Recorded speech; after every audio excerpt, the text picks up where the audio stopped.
안녕하세요. 클레멘스가 책을 읽어드리고 저의 생각을 함께 나누는 시간입니다. 오늘의 주제는 상황에 끌려가지 말고 내가 상황을 주도하자입니다. 제가 지금 아주 작은 습관의 힘, 지금 읽어드릴 이 부분에서 이 문장을 도출했거든요.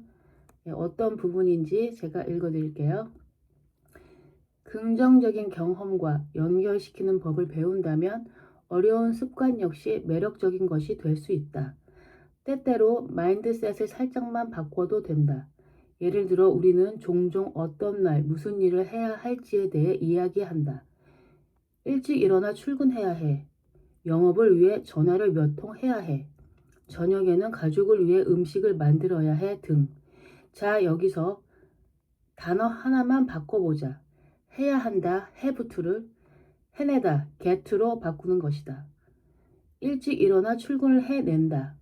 영업을 위해 전화를 몇 통 해낸다.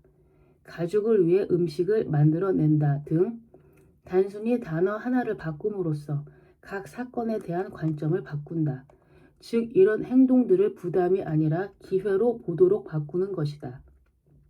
여기서 중요한 점은 양쪽의 현실 모두 진실이라는 것이다.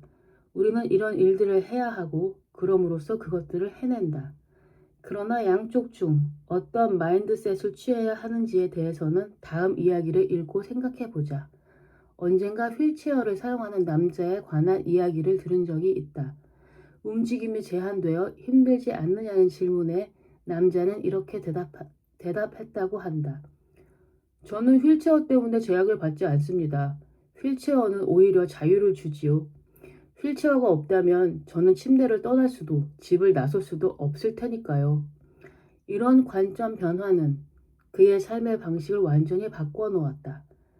어떤 습관에 관해 결함보다는 이득이 되는 쪽에 집중하는 것은 우리의 마음가짐을 다시 설정하고 어떤 습관을 더욱 매력적으로 만드는 빠르고 손쉬운 방법이다. 네, 여기까지 읽어드릴게요. 제가 여기에 이 부분을 읽고 상황에 끌려가지 말고 내가 상황을 주도하자 라는 문장이 떠오르더라고요. 그러니까 우리는 대부분 하기 싫거나 귀찮은 일, 하지만 내가 해야만 하는 일들이 있잖아요. 근데 그 일들을 억지로 하잖아요. 그 억지로 하는 것이 이미 내가 끌려가고 있는 거죠. 그러니까 끌려가고 있으니까 재미도 없고 보람도 없습니다. 하지만 시간은 여전히 흐르고 있죠. 그렇게 의미 없이 보내는 시간이 저는 아깝더라고요. 그래서 이왕 내가 해야 하는 일이라면 내가 주도적으로 이끌자. 저 같은 경우에는 작년까지만 해도 청소하는 것이 너무 힘들고 짜증났거든요. 그렇다고 그냥 두자니 더러운 것도 싫고 할 수 없이 진짜 억지로 했습니다. 그런 제가 독서를 시작하면서 생각을 바꿔보기로 했어요. 어차피 내가 해야 하는 청소 내가 해버리자. 적극적으로 나서서 집을 깨끗하게 하기 위해 행동을 하기 시작했습니다. 물론 하는 동안 몸은 좀 힘들지만 제가 주도적으로 청소를 해버리니까 억울한 느낌이 점점 사라졌습니다. 그리고 깨끗해진 집을 보니까 쾌감도 느껴지더라고요. 쾌감. 그렇게 생각을 바꾸면서 해야 할 일을 해버리니까 저는 이제 청소하는 게 싫지 않더라고요. 그리고 저로 인해서 깨끗해진 집을 보고 있으니까 뿌듯하고 제 자신이 좀 기특하더라고요. 이게 나의 능력이구나. 아, 나 때문에 집이 이렇게 깨끗해졌네 하는 그런 기특한 마음이 들더라고요.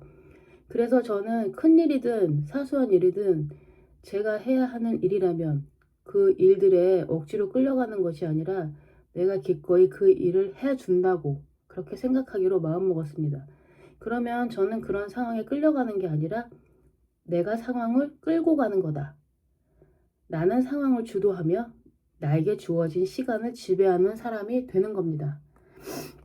여러분들도 오늘 한번 누구나 다 있잖아요. 내가 해야 하는 일. 그 해야 하는 일에 억지로 끌려가지 말고 그래 내가 기꺼이 해주지 뭐. 내가 주도해 버리지 뭐. 이런 마음으로 오늘 하루를 한번 보내보시는 건 어떨까요? 오늘 여기까지 하고 마치겠습니다. 그리고 그거 아시죠? 우리 오늘 이미 승리했습니다. 화이팅! 다음 시간에 또 만나요. 안녕!